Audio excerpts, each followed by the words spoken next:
Cookie pour la musique, bienvenue. Vous êtes autrice, compositrice, interprète. Votre nouvel album, c'est un EP, a pour titre Rare Baby. Ça sortira le 28 mars prochain. On commence avec justement Cookie qui transcende les frontières en mêlant de la pop, folk, l'électronique et des formes, on va le voir, plus expérimentales. On écoute un extrait de votre titre Rare Baby. Mary, Mary, quite contrary, and Calmary, taste of cherry, but you never seen anything like that before. I know, who's that girl? Never seen her. Bloodline runs, Tehran to Giza, but you never seen anything like that before. Rare Baby de Cookie, un clip tourné au Caire. En quoi la capitale égyptienne vous a-t-elle inspiré? Elle m'a aspirée. Ah, pas mal. Pourquoi? Je sais pas pourquoi, mais elle m'a choisie en tout cas. Mon papa est égyptien Ouais. et j'ai commencé à y aller. Et puis tout d'un coup, je suis restée. Comment s'est passé ce tournage? On vous voit vraiment en immersion, là, dans une capitale où on le sait, où ça grouille tout le temps, où l'on ne dort jamais, comme on dit. C'est le chaos total. C'est ça aussi la réponse, c'est qu'il faut aimer le chaos, je pense, pour aimer le Caire.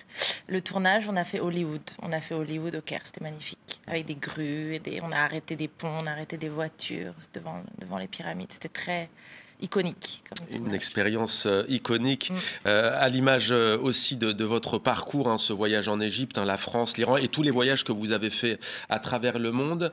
I bet you've never seen anything like that before. Pardonnez-moi mon accent français quand je parle en anglais. On pourrait traduire par la lignée, les aïeux, cours de Téhéran à Gizeh. Je parie que vous n'avez jamais vu ça avant, sans essentialiser bien entendu votre œuvre qui est multiple, avec plusieurs facettes, plusieurs inspirations. Qu'est-ce que ça vous apporte tout de même, cet héritage culturel?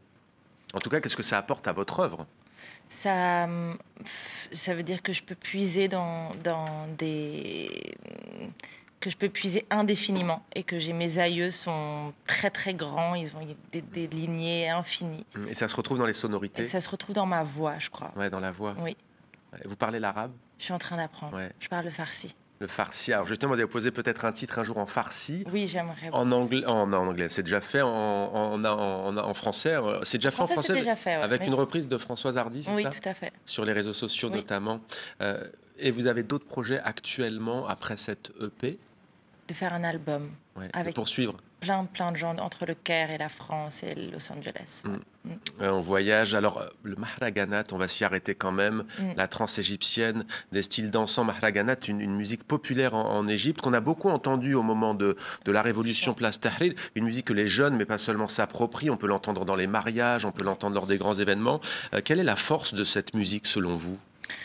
Les paroles disent des choses vraiment de la vie des gens qu'on n'entend pas forcément dans la musique pop égyptienne. Ça dit des choses dures et musicalement, ça crée une espèce d'appel à la résistance, je crois. À la résistance, à la vie. On parlera tout à l'heure d'un certain regretté Chab Hasni. D'ailleurs, les Égyptiens disent aussi musique shahabi. Ça fait partie du courant shahabi. Oui, tout à populaire. fait. Il y a eu le shahabi, après il y a eu l'électro-shahabi, après il y a eu le mahraganat. Le mahraganat, alors justement, Chab Hasni, si je vous pose la question, ça évoque quoi pour vous? Ça me fend le cœur. L'amour, personne parle d'amour comme ça, non? Oui. L'amour, l'exil, je sais pas. L'amour surtout, Chab Hasni, il a chanté que l'amour pratiquement.